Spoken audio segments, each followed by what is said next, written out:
تعاني بعض النازلات في سجون الإيواء الخاصة بالهجرة غير الشرعية من أوضاع إنسانية صعبة، حيث تقطعت بهن السبل للعودة إلى ديارهن.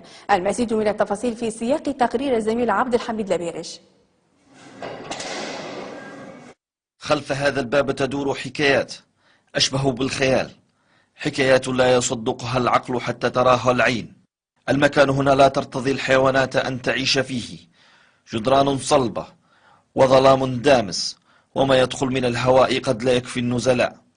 روائح كريهة ودورات مياه يصعب المرور من أمامها فضلا عن استخدامها. المكان هنا مركز احتجاز للهجرة غير الشرعية خاص بالنساء على مستوى المنطقة الغربية بالكامل في مدينة صرمان. عشرات النزلاء من النساء و3 رجال من جنسيات مختلفة تربطهم الآن مأساة واحدة، غادروا أوطانهم تحت وطأة الفقر والجوع والحرب، ينشدون معيشة أفضل، فوقعوا تحت وطأة الظلم والقهر والتعذيب النفسي والجسدي في غياب السجون. دير لنا حال نسافر نقامس هيك حتى كان مريضين كان نسيهين ما فيش فايدة ماشي. تو أنا جاي في رمضان شهرين وزيادة، هذه الأخت عندها سكر ومقامزين هيك ما ينفعش. نبتوا الدور لنا هلا سفارين نسافر بلادنا، حتى في ليبيا كمان نقامس بلادنا عادي نمشي ما فيش مشكلة. أطفال ولدوا هنا في هذا المعتقل حيث لا غرف ولادة ولا طبيب ولا دواء، وحالات من الأمراض المزمنة والمعدية الخطيرة. فهمتي الحمد لله أنا يعني واكلين شاربين الحمد لله، مطلعين فينا الليبيين الحمد لله. ولا أساسا أنا في الأحداث مرض خايب ديال الفيروس، فهمتي في الأحداث تبهدلت واغتصبت وكل شيء في الأحداث في 2012، فهمتي في 2011 اغتصبت وكل شيء صار فيها مرض خايب، فهمتي. وتو الحمد لله تنتبع عند الدكتورة، مشيت المغرب صفروني وجيت على أساسا البطاقة الصحية مش كويسة، فهمتي فيها مرض الفيروس.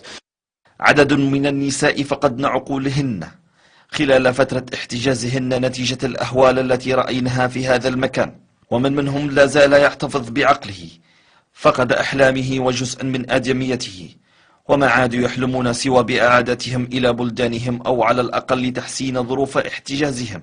سفارات وقنصليات بلدانهم وكذلك المنظمات الحقوقية لا تعلم شيئا عن هؤلاء، فباتوا يستغيثون بأصوات مبحوحة وواهنة تصطدم بالجدران الصماء فلا يسمعها أحد.